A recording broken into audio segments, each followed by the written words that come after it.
عند أول ملفاتنا للنقاش لنهار اليوم والمتعلق بمشاورات تشكيل الحكومة التي باشرها رئيس الجمهورية والدور ربما الذي سيوليه لأفراد الجالية خاصة الكفاءات المقيمة في الخارج. أسعد باستضافة كل من السيد نزيم سيني أستاذ اقتصاد بجامعة مارسيليا بفرنسا، ويلتحق بنا أيضا الأستاذ سامي بن كرمي خبير أسواق مالية والحوكمة من عاصمة القطرية الدوحة. أهلا بكما سيدي. أهلا بك. مع الخير، بونجور. بداية معك أستاذ سامي بن كرمي، إذن ربما تتابعون المشهد السياسي في الجزائر، المشاورات التي أطلقها رئيس الجمهورية لتشكيل حكومة جديدة. أولا الحكومة التي يعول عليها رئيس الجمهورية في الأساس يجب أن تكون مبنية على كفاءات علمية. نعرف أيضا أن الجزائر تحصي العديد من الكفاءات الجزائرية المقيمة بالخارج وبإمكانها تقديم إضافة للمشهد الاقتصادي في المرحلة القادمة. في رأيكم هل الكفاءات الجزائرية اليوم على استعداد أيضا للقدوم وتقديم الإضافة؟ أولا بادئ الأمر أشكركم على الاستضافة. بالفعل الجزائر تظهر بكفاءات عديدة ومتنوعة موجودة داخل البلاد وخارجها، كل له باعه في اختصاصه، وأنا متأكد أنه الكل ممكن أن يدلي بدلوه ويساهم في بناء الجزائر الحبيبة بما لديه علم وتجربة. ولكن قبل البدء في ذلك يحتاج إلى شروط وإلى تهيئة مناخ، لأنه كانت في تجارب سابقة كثيرة على مدى سنوات وسنوات. يعني مع الأسف البعض منها يعني مشى جزءا من الطريق، والبعض الآخر مات في رحمه. إذا نعم، يمكن للكفاءات أن تشارك في بناء الجزائر، ولكن ضروري أن تتوفر شروط قبل البدء في هذه المرحلة.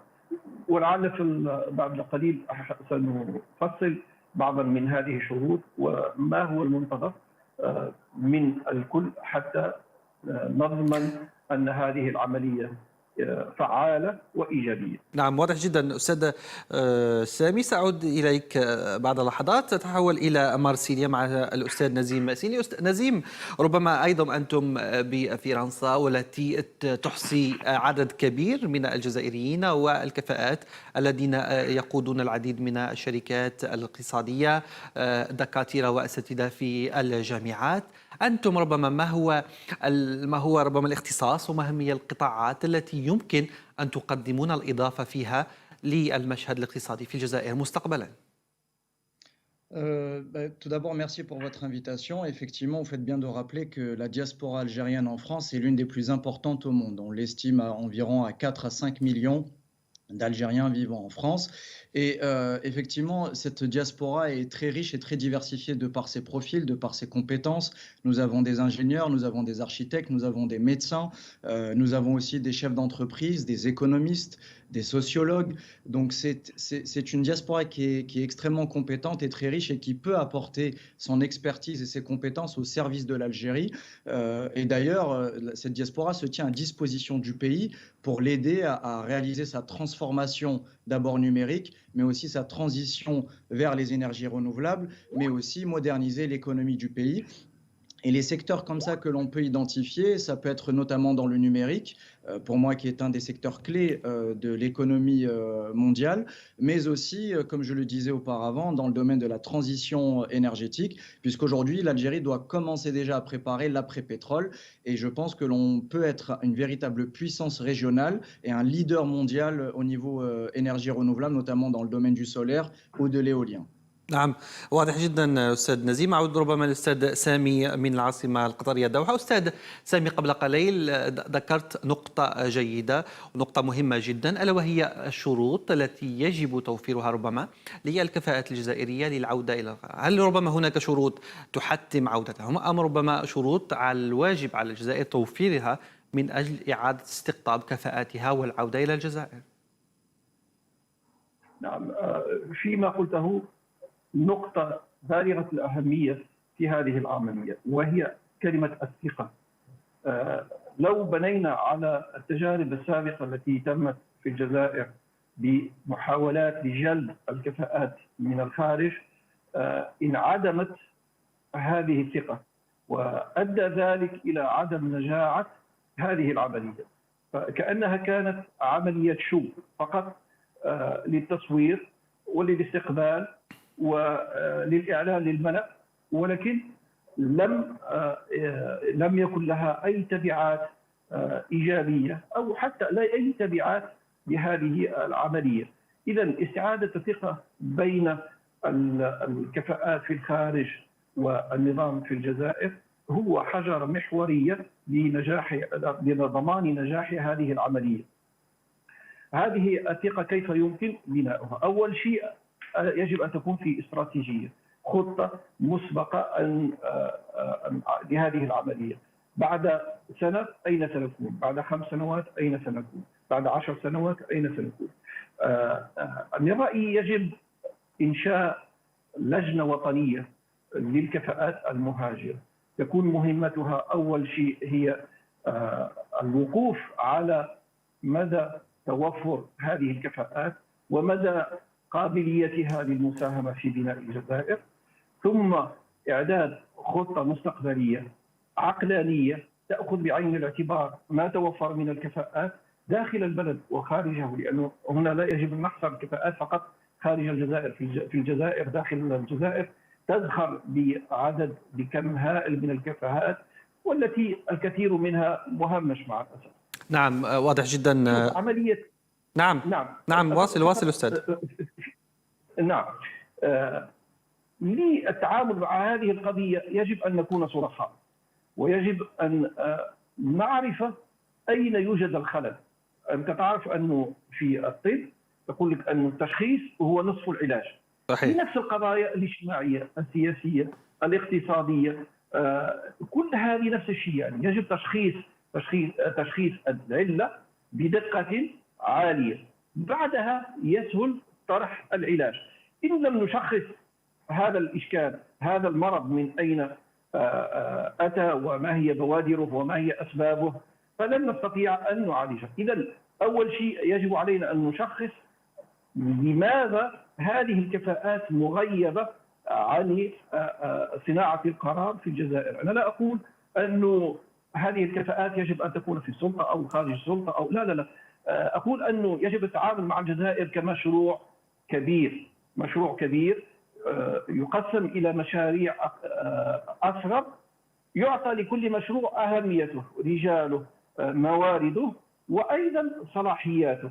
إذن رأيي أن هذه الكفاءات متوفرة، وأنا أعرف العديد منها من هو مستعد للمساهمة، ولكن كما قلت بخلق شروط تضمن على الأقل سيرورة هذه العملية، مش أنه نبدأ الخطوة الأولى وبعدين خلاص نفكر الموضوع لا يجب ونستنى إلى الشو القادم. نعم، يجب الاستمرارية على هذا الدعم وعلى هذا المخطط. ربما أستاذ نزيم سيني من فرنسا، الأستاذ سامي ذكر تساؤل مشروع، قال لماذا يتواصل التهميش ربما والعدم ربما المشي والسير نحو استقطاب وجلب الكفاءة الجزائرية مقيمة بالخارج بشكل رسمي. أنتم تابعتم ربما مخرجات تشريعيات 12 جوان وأسفرت عن فوز العديد من الكفاءات.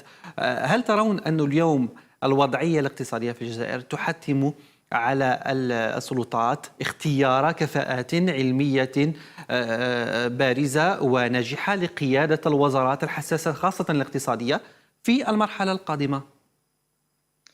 Écoutez, je rejoins ce qui a été dit plus tôt. C'est effectivement, je ne pense pas qu'il faut des conditions, parce que quand on sollicite la communauté algérienne à l'étranger pour aider le pays, elle ne pose pas de conditions. Elle y va de bon cœur et avec toutes ses compétences. Il faut par contre un environnement propice, et je pense qu'il y a d'abord un travail d'identification. Il faut qu'on puisse être capable d'identifier quelles sont les compétences que nous avons à l'étranger, et puis surtout offrir un environnement qui soit attractif pour les compétences étrangères algériennes afin qu'elles rentrent en Algérie et qu'elles puissent venir aider le pays. Et je pense aussi qu'il doit y avoir un processus d'inclusion et de concertation extrêmement large dans des domaines techniques, des domaines scientifiques et des domaines économiques. Aujourd'hui, l'Algérie est dans l'urgence et nous avons besoin de toutes les forces politiques, les forces économiques et toutes les compétences qui existent à l'intérieur de l'Algérie, mais aussi à l'extérieur, pour pouvoir amorcer véritablement, on va dire, des réformes ambitieuses, audacieuses, mais aussi que l'on puisse aider le pays à se développer et à assumer son rôle de leader régional. ربما نزيم أيضا أهم نقطة أيضا، ربما أنتم في الخارج تحتكون بالمؤسسات الاقتصادية الكبرى بخبراء أكبر، ربما هل أنتم أيضا مستعدون اليوم لنقل هذه الخبرة للجزائر ولو حتى في صفة ربما مستشارين، أو ربما تتعاملون مع بعض الوزارات التي تعمل على تحسين أدائها اقتصاديا في الفترة المقبلة؟ Écoutez, oui, on peut très bien mettre à disposition nos compétences au service des différents ministères, que ce soit au service des différents, déjà vis-à-vis des autorités algériennes. Il faut savoir, et ça c'est un message que nous lançons, c'est que nous sommes à leur disposition et que la diaspora algérienne est prête aujourd'hui à travailler étroitement avec les entreprises publiques, avec les entreprises privées, mais aussi à revenir au pays pour l'accompagner, comme je vous ai dit, pour amorcer ce processus de transformation et de développement économique. Encore une fois, je vous ai dit, il y a vraiment pour moi deux mots-clés. C'est d'abord rétablir une confiance, concerter, inclure aussi et faire appel à la société civile. Ça, c'est très important pour pouvoir amener toutes les forces du pays à travailler vers un objectif commun. نعم، واضح جدا أستاذ نزيم. أعود إلى أستاذ سامي بن كرمي. أستاذ سامي، ربما أيضا ما يعاب على الكفاءات الجزائرية أو ربما على الأداء القنصلي أو الدبلوماسي في الخارج أنه ما فيش تواصل، ما فيش ربما قائمة للكفاءات الجزائرية المقيمة بالخارج، وهذا ربما ما يصعب التواصل معها نوعا ما أو الوصول إليها أو وضع اقتراحات لها من أجل العودة وتقديم الإضافة إلى المشهد الاقتصادي في الجزائر. ربما في هذه النقطة هل ربما تحملون تصورا أو آليات يمكن تطبيقها مستقبلا من أجل تنظيم هذه العملية وتسهيل التواصل مع الكفاءات الجزائرية المقيمة بالخارج؟ نعم، هي في الأخير هي عملية إرادة، يجب على القائمين على الممثلات الجزائرية في الخارج أن يتحلوا بها. معليش، أعطيني نصف دقيقة أحكي لك يعني وضع أنا عشته منذ سنوات. تفضل. كان في الدوحة مؤتمر جد حساس، وكان الجزائر مشاركة فيه رسميا في موضوع حساس جدا، وأنا كنت شغال على هذا الموضوع، يعني كان لي عدد من سنوات خبرة في هذا المجال. كان الاجتماع مغلق، يعني مش مفتوح لا للصحافة ولا. تكلمت مع رئيس الوفد الجزائري. الوفد الجزائري كان عبارة عن إطارات سامية من عدة قطاعات في الجزائر. تكلمت مع رئيس الوفد الجزائري، عرفت بنفسي، قلت أنا فلان اشتغلت في هذا الموضوع منذ سنوات وممكن أساعدكم، يعني لو محتاجين أي مساعدة، عندي تجربة يعني ممكن الجزائر تستفيد منها. وقلت بالكلمة يعني الإنسان لو شرق أو غرب دمه يبقى جزائري. إيش كان رد رئيس الوفد؟ قال لي بالكلمة يعني ولا أزيد عليه كلمة، حرف واحد، قال لي ما نعرف. يعني بصراحة كانت ردة فعل قضت على كل أحلامي منذ أن خرجت من الجزائر. نعم. أنه ردة فعل مثل هذه أنا كنت أنتظر أنه على الأقل كلمة طيبة، على الأقل أوكي سنتصل. هو قال لي ما نعرف. يعني هل يشك القائمين على الإدارات الجزائرية بوطنية المهاجرين أو الكفاءات في الخارج؟ هذا الوضع المؤسف. زي ما قلت قبل قليل، لو لم نشخص العلة لا نستطيع الدواء. صحيح. إذا العلة قبل الدواء. رأيي أنه جزء غير بسيط من العملية هي الهيئات القنصلية في الخارج. ممكن العملية تكون صعبة في بلدان كبيرة زي فرنسا، بريطانيا، كندا، وين الجالية كبيرة وصعب حصرها، ولكن قنصليات في دول صغيرة وين الجالية عددها محدود سهل. مثلا هنا في الدوحة القنصلية العين بكل الكفاءات الموجودة. ولكن ما شفنا تواصل في هذا الموضوع بافكار معينه، بافكار ملموسه. يعني في مناسبات اول نوفمبر 5 جويلية، يعني في نعم، مناسبات رسمية فقط. ولكن ابعد من هذه ما في. صحيح صحيح. إذا أستاذ سامي بن كرمي، خبير أسواق مالية والحوكمة، أشكرك جزيل الشكر على هذه المداخلة، وإن شاء الله ستكون لنا مداخلات أخرى مستقبلا. أعود إليك ربما نزيم سينيك للختام أيضا معك. ربما ماذا تقترحون من أجل إعطاء دفعة جديدة للبلاد خلال الفترة المقبلة وإنعاش اقتصادي من طرفكم أنتم كخبراء اقتصاديين خارج الوطن؟